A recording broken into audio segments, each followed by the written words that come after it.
Hello, everybody, and welcome to the LFC Transfer Room live stream with myself, Tom, and Stu. Thank you guys so much for joining us on this wonderful Tuesday evening, just after finishing watching the Netherlands and Austria game, cracker of a game, in which Cody Gakpo bagged a beautiful goal, which is great to see from the left wing position again, which is always nice to see, where he cuts back inside and just laces it across. Very reminiscent of his goal he scored against United in that 7-0 victory not too long ago.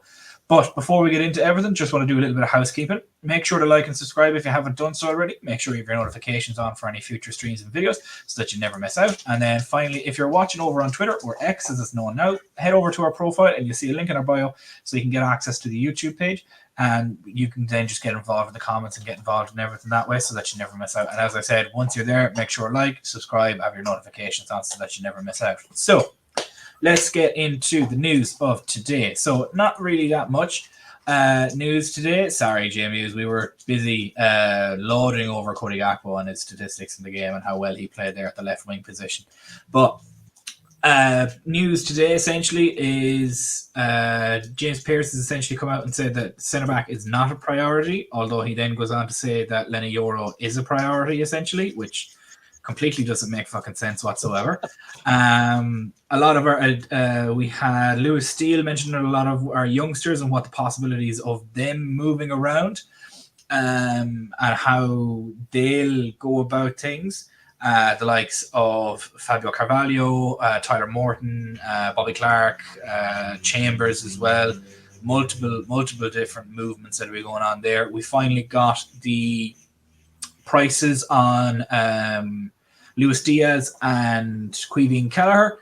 We then also seen that Sepp van den Berg is wants to go to Mainz essentially, and we also seen that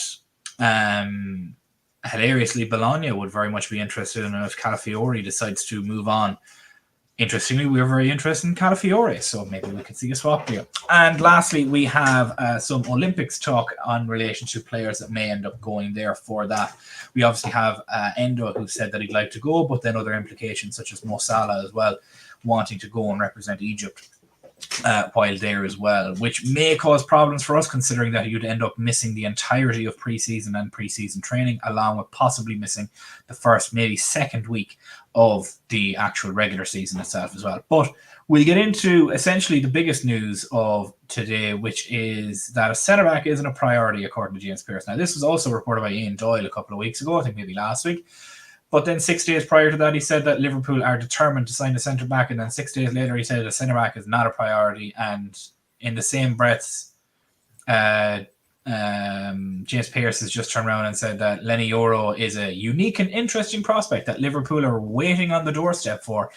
And then went on to say that Liverpool don't see a centre-back as a priority. So, Tom, there seems to be massively conflicting reports left and right. We're in for a centre-back. We're not in for a centre-back.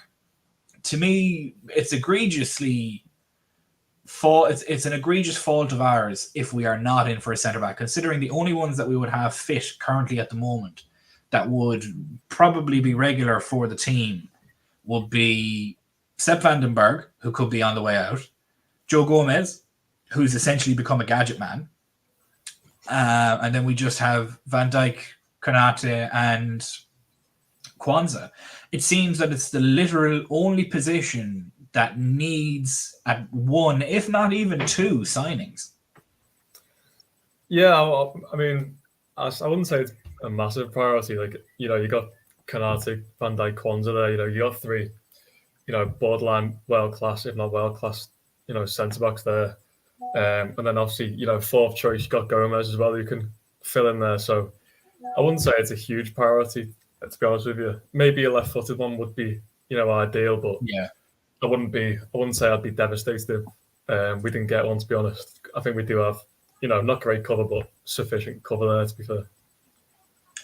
Yeah, the only worry that I have is Sepp van den Berg could be on the move. So that's one guy gone who can play both centre-back and right-back. You then have Joe Gomez, who can play left-back, either side of the centre-back and right-back. And then that leaves an awful lot. That just stretches him too thin. He seems to be the gadget man that you can plug in or anything like that. But then you have Kwanzaa, who's a 20-year-old kid. And while he's great and I think he has the potential to be world-class, I think it's a bit soon yet to be handing on the starting keys. Now, I think on form, he deserves it if his form continues. But kids of that age and players of that age are 100% going to hit a dip in form, and you need backups to be able to come in and help them. And iron sharpens iron on the training ground.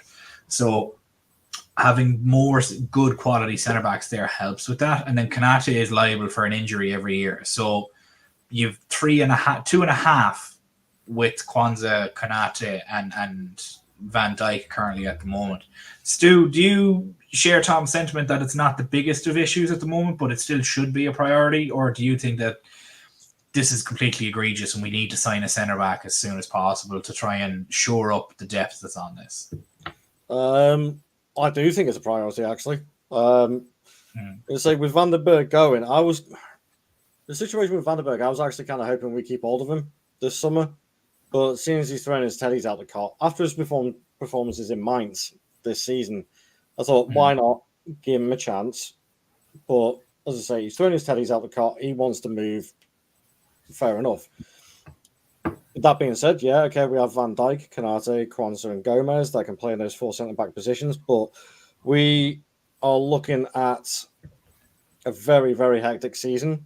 We do consistently have injuries to at least a couple of our defenders every season. So I think, as well as actually, we still need, in my opinion, a decent understudy for Van Dijk. So, yeah, I do consider that to be a priority. I think the whole media tactics of saying we're going in for this guy and then a few days later it's not a priority, I just think it's smoke and mirrors. You know, I like James Pearce. I think he's usually pretty accurate. But I think this one is just like, look over here whilst something else is going on over there, so to speak. Yeah. To be honest, I think he's been very hit and miss since he left the Echo, to be perfectly honest with you. And it's always been him and Klopp that have had bits of dust-ups and everything like that. So it wouldn't necessarily shock me if that was the case.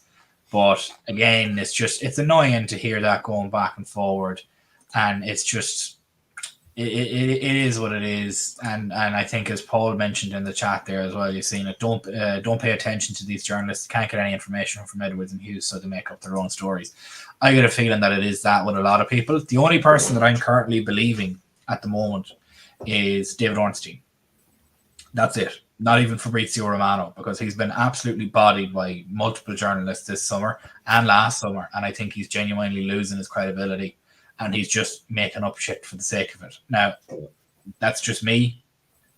You guys do what you want. But I do think that David Ornstein is gospel. He doesn't tweet unless it's actually there. And he actually has the information to back it up, which is something that I like, essentially. But we did see some other news that came in, which was very interesting. McPhee mentions it here. The Eze interest worth thinking about.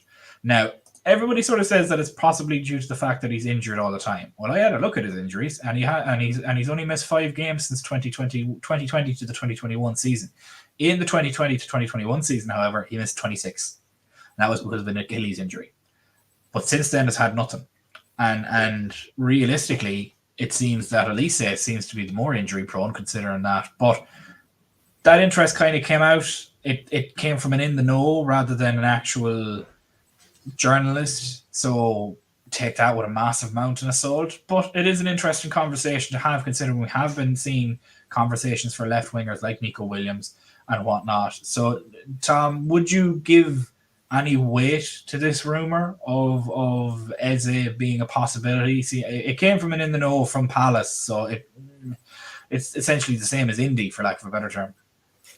Yeah, I don't see it, to be honest. Obviously, we don't actually know if we're going to be playing with a number 10 next season. You know, we've heard that Arne Slot kind of switches between 4-3-3 and 4-2-3-1, so you wouldn't say a number 10's a priority. And we also do have a lot of players in that position. You know, you got Szoboszlai, McAllister, Elliott, Jones, you know, all kind of attack-minded midfielders. And like I said, obviously, we don't normally play with a number 10 anyway, so I definitely wouldn't see this one happening, especially, you know, at the price that's being tagged like 60-odd million. I know he's not exactly the youngest. I think he's about 26. So, yeah, for me, I don't see this one happening at all, to be honest. Yeah, Stu, I'd imagine you're in the same camp as that. It's not a position of need, but it'd be very much a luxury player, wouldn't it? Yeah, I mean, personally, I think he is a very, very good player. But did you say it was this season that he picked up that Achilles injury and he was out for a little bit? No. That was That was the 2021 season. 2020, I know 2021. I know he was out injured for a little bit this season as well. But He he missed did come about back 5 with a bang. games. Yeah. He is a good player. Probably just about worth that money that's been touted. But he's not a player that we really need. To be fair, speaking of players that we do need, a DM would be nice.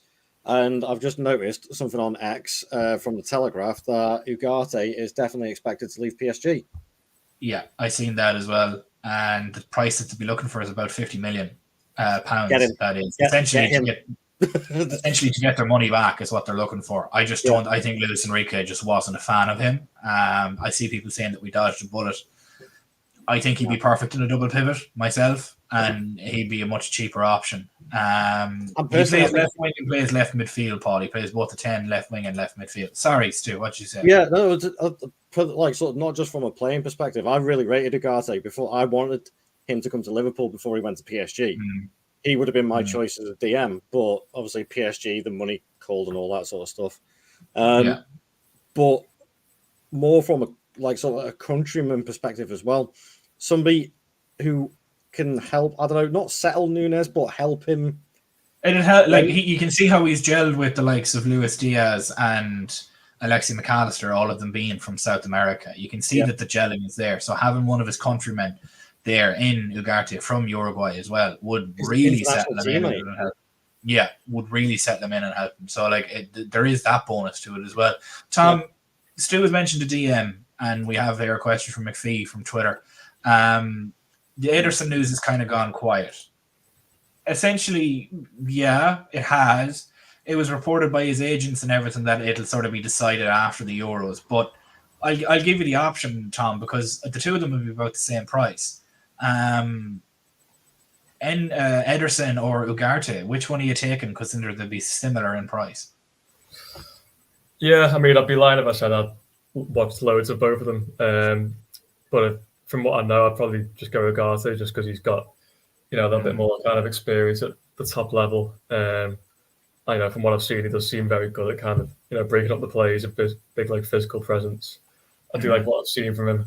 And just like I said, really just because he's got that kind of experience of playing at, a Champions League kind of level, whereas Ederson is a bit more of a novice, if you will. I think it's probably quite close between them, but I probably would go Ugarte. But I do think that is, if there's a priority position, I think that is probably up there, to be honest. Endo, he was great last season, but you don't know which one's going to turn up this season. And then, you've still got Bajcetic again. It's kind of similar. You don't really know which one's going to turn up the year initially. So I think that is quite an important one to address. And probably would just edge for Ugarte in that one. But I don't think there's a great amount of options out there, really, is there, that kind of, stand out. Paul, that's a bit of a statement to make that neither Ederson or Ugarte are upgrades on Endo if you disregard the age difference. Yeah, but that's just throwing they're both massive upgrades on Endo from ball playing, size, strength, and whatnot. Endo is still a very seasoned CDM, but it does you're also then taking 7 years or 6 to 7 years off them to then allow yourself time to buy somebody, have them there for 4 years and develop into the role again. So you're also discounting that fact. Age is a massive factor on it too. If you went and got that's like saying, but Harvey Elliott is the same as Mo Salah if you take away the age and the goals. It's the exact same thing. Just looking at a couple of the questions here, it's Paul, that's fine if he can't pass the ball forward. As long as he can stop somebody going past him, that's all I really care about. You'll have somebody beside him in the double pivot to stop pass the ball forward. Or he can pass the ball sideways and distribute it to people that can pass it forward. If he can win the ball as a defensive CDM, then that's all I really want from him. Because we have McAllister, Trent, Stefan Bajcetic, all of those can be the creative side of that double pivot. And if he's there as a lone six and all you have to do is just take the ball off people, that's exactly what we need him to do. Really, that's all it is. Just looking, if you say a hammer isn't a screwdriver, it's the same logic. That's pretty much it. But how you're mentioning here about the DM with Wataru Endo has a desire to play for Japan at the Olympics. Now, this is quoted by the Echo earlier on, and they really love their clickbaity articles because they basically worded it as if Endo was leaving. He's not leaving. He just said that he'd like to go and play for Japan in the Olympics. Now, this would say that to me that, and yes, Mick and us here mentioning that there's obviously no real lone sixes. Everybody's kind of moving away from the 4-3-3 and they're moving towards the 4-2-3-1, which I think is going to be absolutely fantastic for us because we'll have two sixes that can play in a 4-2-3-1 and we'll have multiple there. Stefan Bajcetic is that, Trent can be that, Endo can be that, McAllister can be that, and whatever one we get as well. But with Endo going to the Olympics too, this is essentially a massive opportunity for Stefan Bajcetic to essentially take that sixth position by the reins and get as much minutes as possible during the preseason. I agree. Yeah, it's a huge opportunity. Firstly, I don't begrudge Endo for wanting to go to the Olympics. I think that'd be his second time, wouldn't it? Yes, that'd be correct, yeah. I don't begrudge him wanting to go to the Olympics. That's fair enough. If he wants to go and represent his country, that's cool. Yeah, okay. He's going to miss all the preseason and probably the first 2 or 3 weeks of the actual season when it starts. Yeah. But at least he'll be, well, that's potentially depending on how far they go, but at least he'll be in good shape when he comes back. So there's that bonus. Mm-hmm. Yes, okay, he may not be used to new systems and new ideas because he hasn't had the chance to work on the slot at that point in time. But I don't see it as too much of an issue. With Bajcetic, I think you're right. It is a huge opportunity for him to really touching wood on that he can knuckle down, keep injury free, and just have a really, really good season. I personally don't want to see. He's one of the players I don't want to see go out on loan. I want to see him stick around and be part of the squad. I think he's definitely good enough to do that. So there's no way that I want to see him leave. But yeah, he's got a great opportunity at the start of this season to play alongside the likes of McAllister in that sixth position. So let's see. Yeah, I completely agree. I think it's going to be a massive opportunity for him. I think it will be the best way for him to actually grow into that role is through those multiple preseason games, Tom. Tanya here has a question in relation to what are we doing in this window? Nobody knows. Every other team is being proactive in regards to pushing for interested players and bidding. Do you feel like we're being not non-proactive? I think is the word. That's probably the best way to describe that because in my own opinion, the two teams that finished above us, City and Arsenal, they haven't done anything. Those around us, Spurs have done nothing. Newcastle have not really done anything. They've signed a free agent, I think, and that's about it. United are just throwing money at anybody and getting bids rejected left, right, and centre. And Chelsea are just throwing enough shit at the wall and hoping it sticks. Do you feel like we're being left behind in this window so far, or do you think that patience is required considering the Euros is on as well? Yeah, I think you always see it when the tournament's on. There's not much activity, is there? Because obviously all the players are away. They haven't got time to, negotiate or anything like that. So, yeah, well, I don't have the most confidence in FSG to deliver what we need, but I would say just keep patient for now because, as you said, no one else has done anything either. So I wouldn't exactly say that it's particularly us that's not being proactive. I think it's just a quiet period while all the players are away on duty. Yeah, I think with pre-season training starting next week and teams starting to come home from the Euros in the next 5 to 6 days, you'll start seeing a lot more things intensify over the next 10 days or so. I don't think we're around us. Nobody's made any moves in the top 6 to 7. Nobody's made any moves. And Tanya, it's a long summer. It's all the way until the end of August. It's a long, long summer. We've nearly another 2 months to go. It's plenty of time. We'll end up getting a marquee player, and then you'll be back here, and we'll be saying that we told you so. But it's essentially players are going to start coming home from the Euros now, and they're going to then be in talks. Like a lot of the contract talks and transfer talks and everything is saying, we'll decide after the Euros. We'll decide after the Euros. We'll decide after. That seems to be everything. nobody around us in the top 6 to 7 teams that are in the Premier League have made any worthwhile indents and signings. Maybe Aston Villa with Ian Maatson that they bought from Chelsea, but that's probably about it. And he doesn't really tilt the needle all that much because they've also just lost Douglas Luiz and Alicia Learman, which is a bigger loss for English football, to be perfectly honest with you. I only found out the two of them were dating when the two of them moved over to Juventus. That's hilarious. That was there. But besides the point, we're not a gossip column or a tabloid column here. Nobody's really made any moves. And Stu, do you think that we're being left behind, or is it just quiet period, Euros, Michael Edwards' ball is back, and we're just working in silence? No, you think about like sort of the amount of background stuff that has had to go on before Klopp left and after Klopp has left. We've had new manager come in, whole new coaching staff, analysis team has come in, as well as Edwards, Hughes, background, a whole lot. It takes a while. Everybody knows when you're getting into a new job, it takes a little while to get settled back in. Okay, Edwards has been at the club before, but it'll take a little while. Julian Ward's been at the club before, but again, it'll take a little while to settle back into things. And as Tom said as well, international competitions screw the transfer market over big time, all the time, every time. It's just the way it is. Everything slows down for those first few weeks whilst the competition's going on. I'm in agreement with yourself at the end of the day, Stephen. I think it's going to be probably within the next 10 days to 2 weeks before we see any real, like, sort of major movements going on. Because you've got the Copa America as well. So all those South American players, the clubs are going to be monitoring, thinking, oh, hang on, can we get this guy? Can we get that guy? And they're going to have to wait as well. So, yeah, I'm not overly concerned. I think if we got to the end of July and we hadn't signed anybody, then I'd be a little bit worried. Yeah. If it's the end of July and we're about to hit preseason and nobody's signed, that's when you can start panicking. Yeah. Well, not panicking, but starting to get a bit worried. It is one of them, and John obviously mentions here we need to get Trent Van Dijk and Sarah new signing. He means Salah. I see the second comment where he means Salah. New contracts before their signings.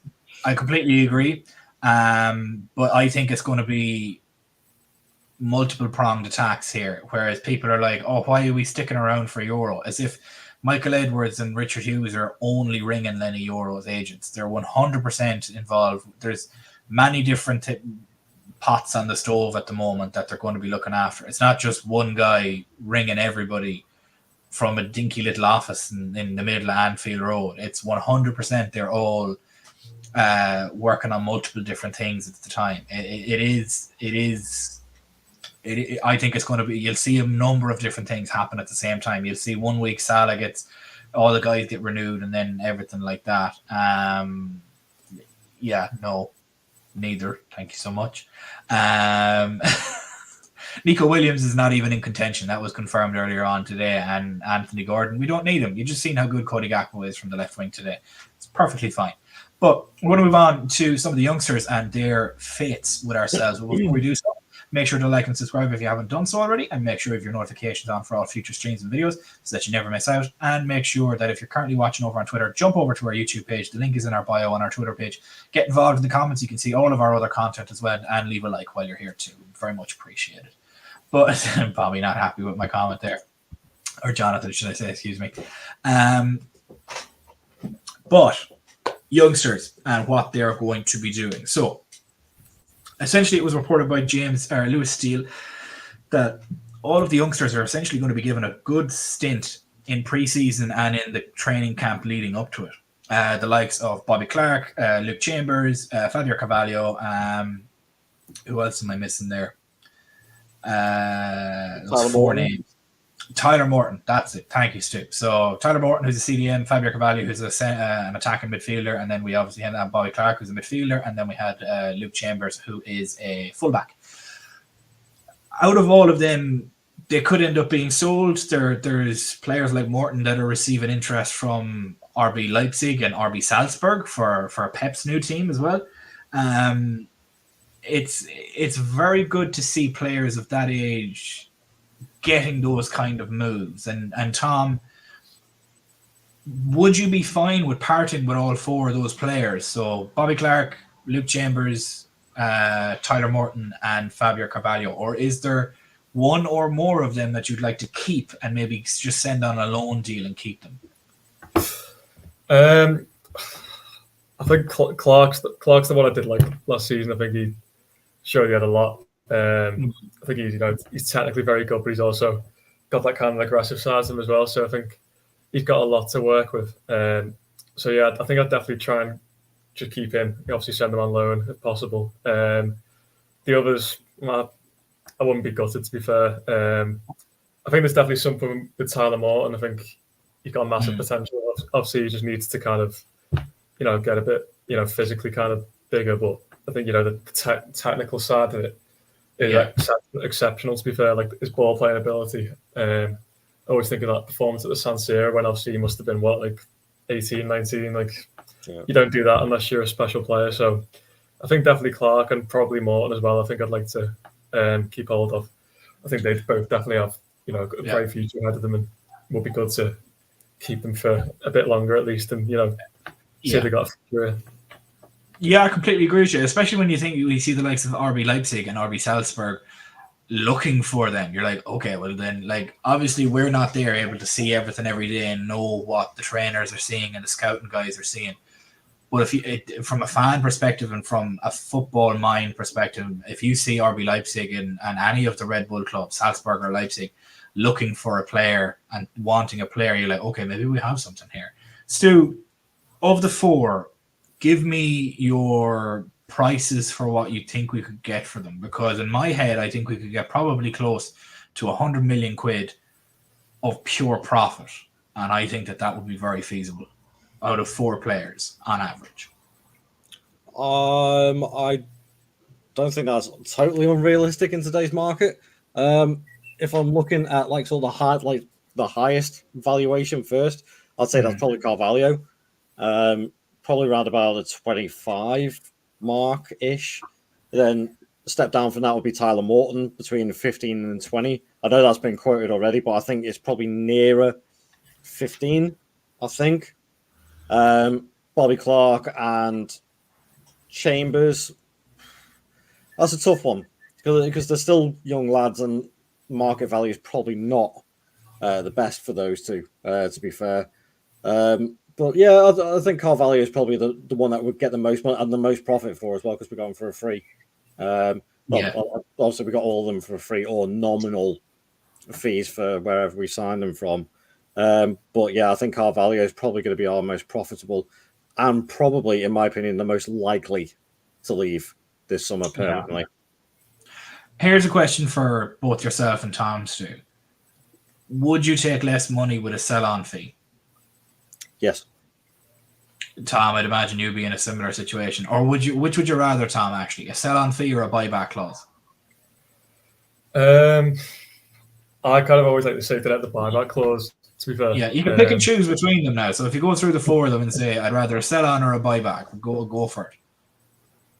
Yeah, maybe Morton and Clark, like I said, than the buyback, just because I think they do have, a very high ceiling. If they get the right coach, the right system in place, get the right development, for themselves.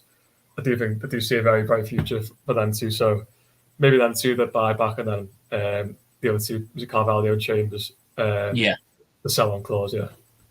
Yeah, fair enough. Stu, would you be of a similar with your picking and choosing of buyback and sell-on clause? I think for Bobby Clark, to be honest, Clark, I wouldn't actually sell, so I'd just have him out on loan this season. Tyler Morton, I would have a buyback for and buyback price for him, and Chambers and Carvalho would be sell-on fee percentages, 10-15% of whatever their next valuation would be. That's how I would play it out this year. Yeah, I genuinely think a lot of those youth players do need to be not moved on, but if they are moved on, they all need to have a sell-on clause on them, purely because either way, we get a very immediate injection of cash, and in 3 or 4 years' time, if they explode and go on and move from the next club that they're at, we all of a sudden double our money. Yep. And at zero cost to us. We don't develop them, we don't train them, we don't do anything. they all of a sudden explode. Like if we sold Tyler Morton to RB Leipzig and we throw a 10% sell-on clause on that, all of a sudden, and we sell him for 15 to 20 million, and then all of a sudden he's going for, similarly like to the likes of Gavardio, that turns around, all of a sudden he's an 80-90 million pound player in 3 or 4 years time when he properly develops in a system over there. All of a sudden now we're sat there getting another 8, 9, 10 million out of it, nearly adding 33% onto our fee, and we've done nothing to achieve that, and that just all balances out the bottom line. It'd be really interesting to see that, and I really would. Really would like that. But speaking of young guys that might be on the move and up and away on the move, is Sepp Vandenberg. Obviously, he's not very happy currently at the moment, where we were saying that we're not valuing him at anything less than 20 million, and he's obviously come out and said, you didn't show any faith in me the whole time I'm here. You kept loaning me out, and now you won't even let me go for a lesser fee if you know you don't show faith in me. And to be honest, I agree with him. It's not really realistically been the easiest time for him. And he's in his 20s now at the moment, and normally you don't see players getting loaned out in their 20s like that unless there's something up. But he really came into his own in Mainz this year, and it is a funny thing because Mainz are looking for him, but so are Bologna apparently. And Richard Hughes is very, very, very much an encyclopedic knowledge of the Italian league, Italian players, loves Italian football. Don't get me wrong, I love Italian football as well. I love Italy as a whole. But with our interest in Calafiori, it really stands to reason that we could literally turn around and swap the two of them and pay them 20 million quid on top of it. And there you go. That's their replacement for Calafiori got. And we then get Calafiori and they get 20 million quid. It's really that simple. Stu, Tanya mentions here, send him to Juventus and we get Calafiori plus cash. He's not with Juventus, he's with Bologna, so not with Juventus yet, if anything's to be believed. But do you see that that's a kind of deal that could be made? Player swaps seem to have come back in now with obviously the Juventus and Aston Villa deal. So is it a possibility that could happen, or yeah? How do you think this whole thing plays out? Do you think it goes back to Mainz into the Bundesliga, or do you think maybe he goes to Italy? Well, obviously, I know it'll come down to the player as well, but from a business perspective, I don't care what the headlines are saying. We are looking for a centre back. We are looking for a left-footed centre back, and Calafiori has been excellent these Euros, and he definitely looks like he's going to be a top left-footed centre back talent. So I think it makes sense at the end of the day. And it's the way the financial markets are going with football. The transfer market cannot sustain massive amounts of money being spent on singular players. Yeah. With the financial rules being set by FIFA, UEFA, the FAs, all through the different countries, they're starting to clamp down on this sort of stuff. And I kind of get the feeling this is where the transfer market is going to go now. You'll have cash incentives as well as players going. So it's just, it does make sense to me, I think. And Calafiori, I definitely wouldn't say no to. So, yeah, why not? Tom, are you of a similar opinion? Do you see this maybe working as a swap deal, or do you see that Sepp Vandenberg goes back to Mainz in the Bundesliga? Yeah, I can see that, to be honest, just because, Italians don't tend to move, do they, really? They do tend to kind of like to stay in Italy, so...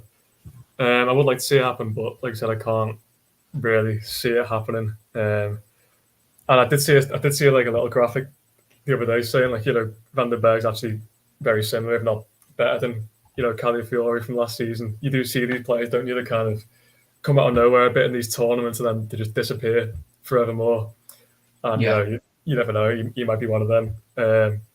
So yeah, I think I'd like to see a bit more from him over a more sustained period to properly judge him. Obviously, he looks, a great talent from these limited few games, but yeah, for me, I don't see this one happening. Like I said, just because the Italian thing, and also I think we would like to see a bit more from him at a high level to, make that investment. Yeah, it's a tough one because obviously he's playing very well for Italy at the moment, but if you watched him with Bologna under Thiago Motta, he was absolutely fantastic as well, and I did watch a lot of him because I like Thiago Motta and his tactics, which is just mad tactics. 2-7-2 is what he plays, which is nuts. And it's not that he looks at the pitch lengthways; he tilts it 90 degrees and looks at it sort of widthways. So you have the keeper is part of the middle seven, and then you have your 2 on the left wing and 2 on the right wing, and that's how he says it's 2-7-2. Absolutely nuts what he's done with them and brought them all the way. I think they finish in a Champions League spot in Serie A, or was it Europa League? And they're getting rinsed. They really are getting rinsed. They lost the manager. They're about to maybe lose their big centre back. They maybe might be losing their striker. A serious amount of players will be poached from them. But it's a funny one because, Stu, as we mentioned, like, Italians don't like to leave Italy. And realistically, if I was living in Italy, I wouldn't like to leave it either. When you look at it, you're sat in beautiful weather with beautiful men and women around you, with beautiful culture, architecture, music, food, everything, and then you come to Liverpool. And I love the city of Liverpool. Do not get me wrong; it is a beautiful city. However, it pisses rain no more than Ireland 300 days of the year. It's cold, it's wet. You're just they're worlds apart. They have their own benefits, but I'm pretty sure I'd rather live in Italy myself. Yeah, it's one of them that you don't really see Italian players moving. No, to be fair, actually, Tom's right on that. You don't see too many Italian players moving from Italy to the UK, and when they do, they tend not to be too successful. They're very hit and miss. Weirdly enough, I don't know why they just can't. Sometimes some of the players just can't adapt to the Premier League. I don't know why that is, but yeah, it's a weird one. I rate Calafiori really highly, but will that transfer actually happen? I don't know. It's a tough one. It is a tough one, but I think he'll probably stay in Italy. More than likely going to Juventus if they can negotiate some sort of deal, because I know Bologna are a little bit annoyed at the old lady, how they got Motta off them as well. I feel sorry for Bologna actually. They had an amazing season last season, qualified for the Champions League, and now they're getting stripped apart. It's not not good from their perspective. It's sad because it'd be nice to see a team like that, and I'm very excited for the UCL this season of who's going to be where. Because I tell you this much, I'd love an away to Bologna. That'd be absolutely beautiful. Are you joking me? It's just middle of August or middle of September, flying over to Bologna for an away game in the Champions League. I'd be in heaven. I'd absolutely love it. Paul has asked a question here, Tom, and I think it's a bit of a two-parter. So the first one is about his Anthony Robertson's fucking Anthony Gordon on the brain. Andy Robertson's form with Scotland and the fact that he's had a semi-average year. And I think it's a bit harsh to say average year with us, considering he was injured for nearly 15 games. But average year for us by all accounts, and seems to be just lackluster with Scotland. And he also asked then about the opinion on Owen Beck. Could he be the next Bradley with Andy Robertson looking a bit long in the tooth? We didn't mention Beck in those in the chats about the young players moving or staying. So it would nearly seem that he's staying and possibly could be the understudy to Anthony Robertson. Andy, fuck. Yeah, I'm a little bit. I think I've mentioned a few times. I am a massive fan of Rob. I think he kind of embodies everything you want to see in a Liverpool player. You know, he gives 110% every single time he puts on that shirt. You know, you see how much it means to him. You know, and he's not just got that. I think he's the highest defender, got the most assists by a defender in Premier League history. So he's by no means just a passion merchant. Yeah, like I said, I still think he's one of the best left backs in the league, if not the best still, for me. Like I said, I am a little bit concerned about his form. There's definitely a little drop off there.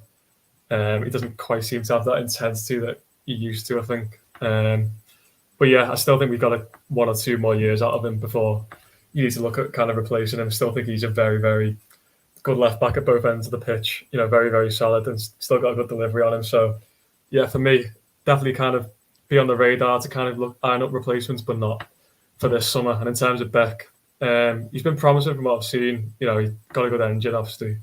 Seems good, you know, going forward. But, you know, there's limited kind of data on him earlier, isn't there? You know, we've only seen a handful of games on him, if that. So probably be a bit premature to, you know, say he's a bit of a kind of replacement. But yeah, I'd go back to, I think I'm a bit concerned about Robbo, but not in the immediate term. Form is temporary, class is permanent, kind of a thing. Yeah. Would you like Beck as the understudy? Because I think that's the way we're kind of leaning at the moment, is maybe a year or two of Beck as an understudy, and then he then gets the keys then when Anthony Robertson maybe calls it a day in a year or two, because I think he's looking to retire from international football. I think he's fed up with it at this point. Yeah, I mean, you've still got obviously you've still got Costas there, haven't you? You know, yes. And people are kind of forgetting about him, obviously, because he's barely played. But yeah, I think as long as Costas is there, you know, he's above Beck in the pecking order for now. But you know, maybe he'll be looking for a move this summer, because you know, how long has he gone without playing much football now? He's at, what is he, 26? You know, you think he'd be kind of want to be playing. So yeah, if Costas was to move on, then obviously, you know, Beck comes into that backup option. Obviously, he'll get more games then, and we'll see more from him, and hopefully he can, you know, kind of build from that.